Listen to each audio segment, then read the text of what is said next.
Hello, my name is Russell Myers. Welcome to Issues Unite.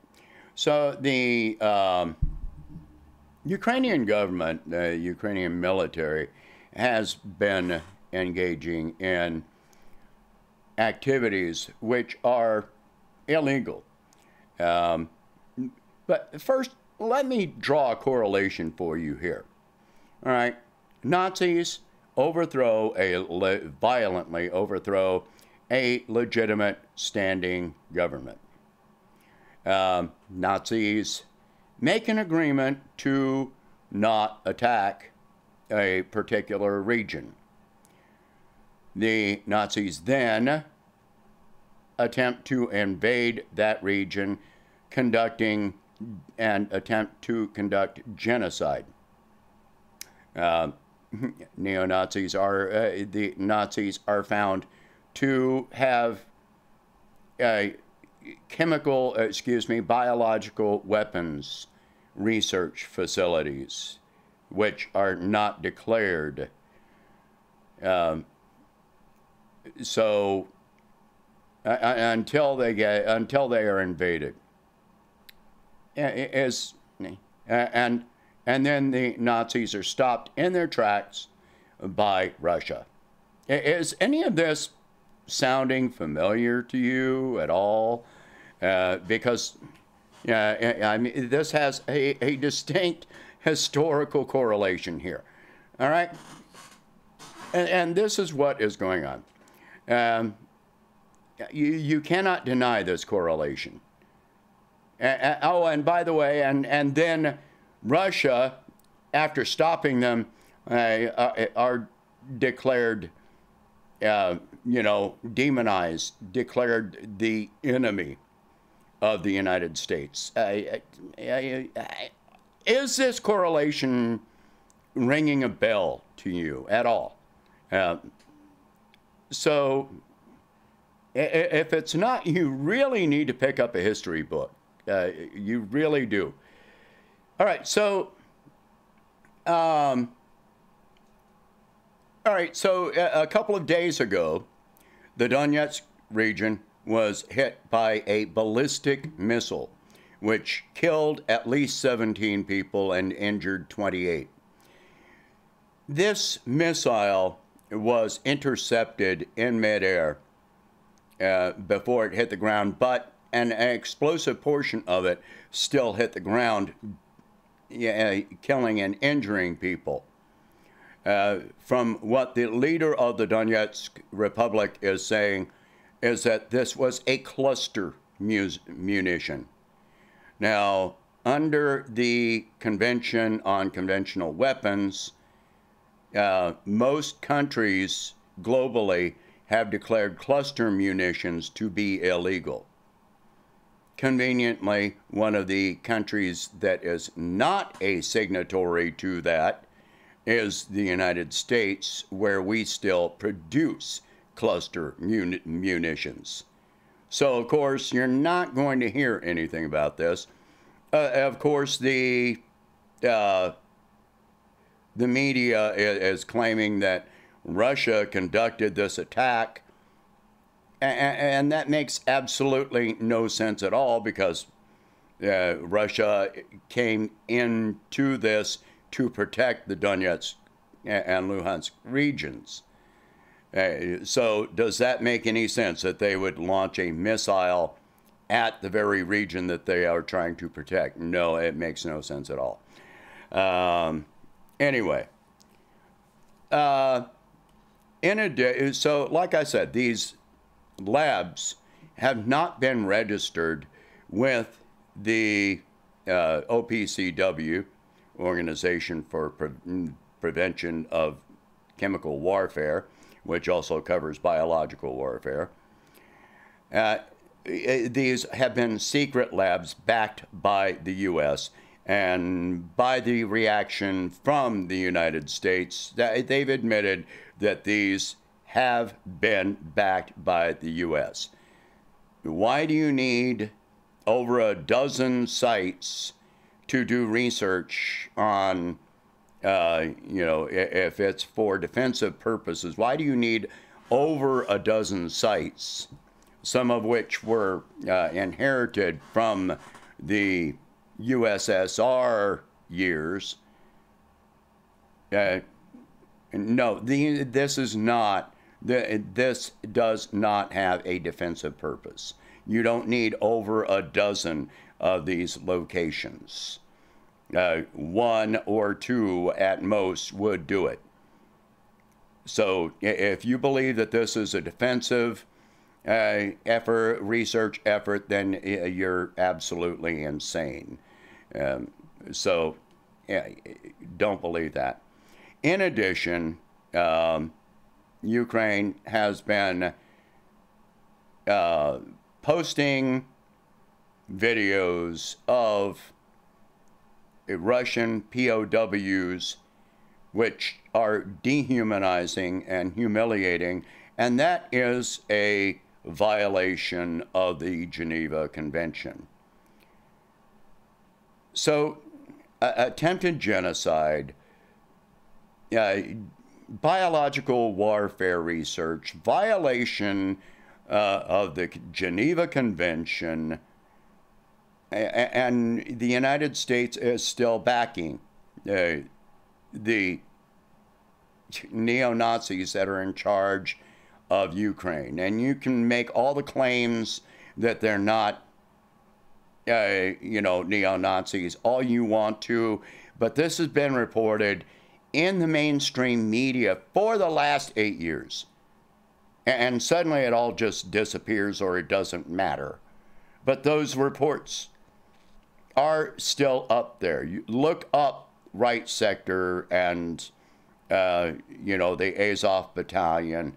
Look up the videos that I have done on this subject. You cannot deny that this is the case.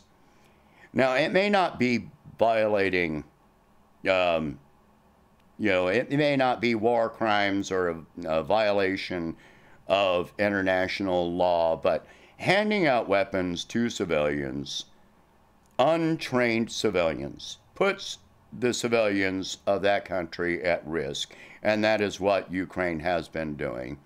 Inviting mercenaries, foreign volunteer fighters from other regions, bringing in ISIS and Al-Qaeda fighters that have been there, some of whom have been in Ukraine for years now.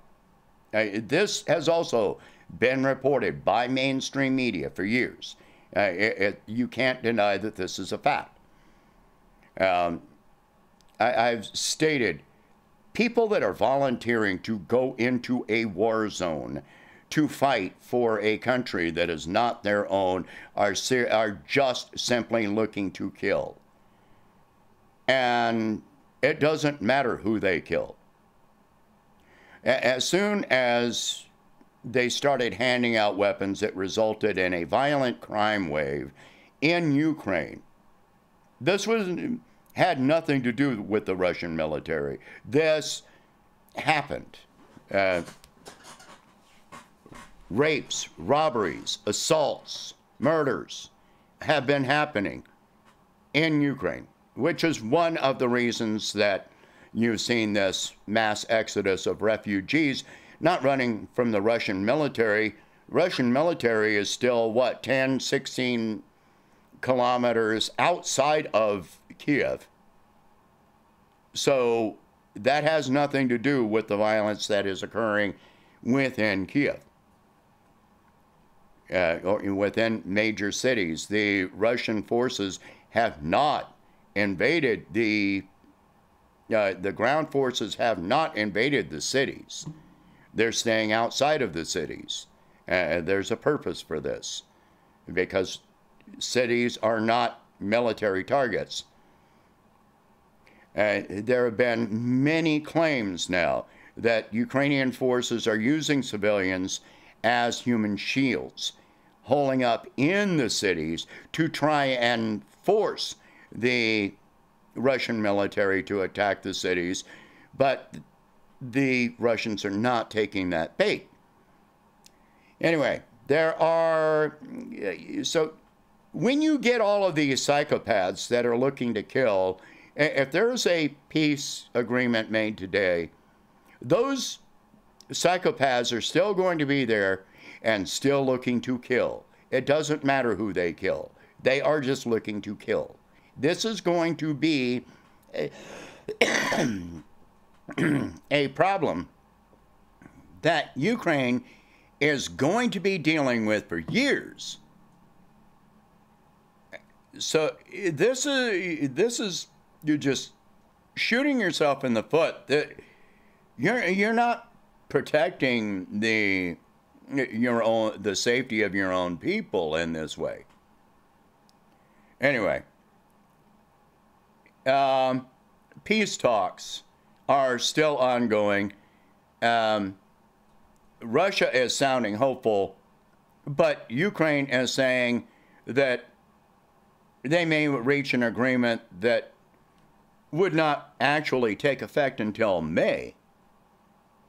Russia has made it clear if they reach an agreement today, then Russia's forces will start evacuating the region today, or at least tomorrow. I'm sure they need some sleep. But, and at the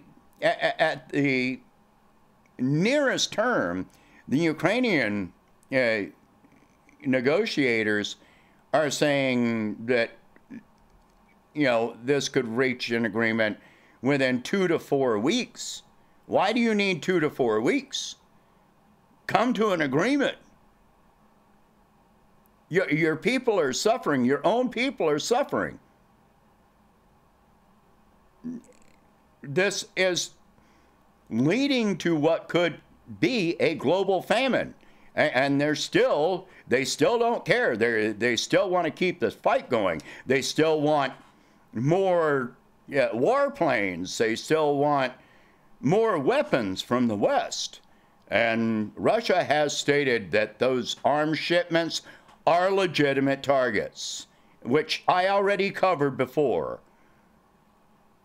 If NATO forces start bringing weapons with NATO forces coming into the country and Russia attacks them, is that going to spark a war because Russia attacked NATO forces that don't belong there? What about that training base in Western Ukraine, which is declared an international peacekeeping my ass? If you're training people for warfare, that has nothing to do with peacekeeping. So why is a NATO-aligned base in Ukraine, which is not part of NATO? Why are NATO weapons in Ukraine when Ukraine is not part of NATO? If you have that training base, that means that you have NATO personnel in your country that are doing the training, more than likely. I put it at 99%. Okay. So Russia hits that base, it's still, well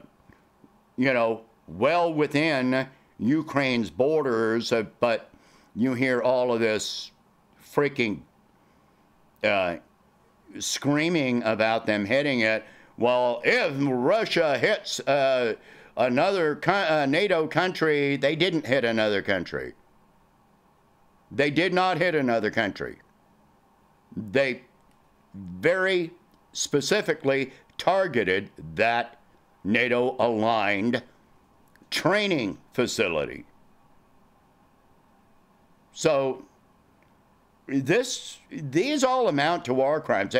If you're claiming that Ukraine is not part of NATO, but you got NATO weapons and personnel in the country, then what do you call it? Anyway, I'm still hoping that some peace agreement is reached soon and that this all ends. But from all indications from Ukraine, they don't want it to end. Zelensky says he wants to have a direct talk with Putin, but Putin has said not until your negotiators come to some kind of agreement which we can actually discuss. What is Zelensky even going to say?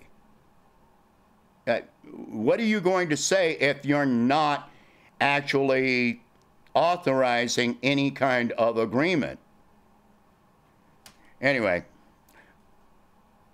you cannot deny that all these war crimes are happening. You cannot deny the correlation with history. Anyway, share this video, talk about these subjects, think about these subjects. Stop listening to all the propaganda. Turn off mainstream media and start protesting against this. All right?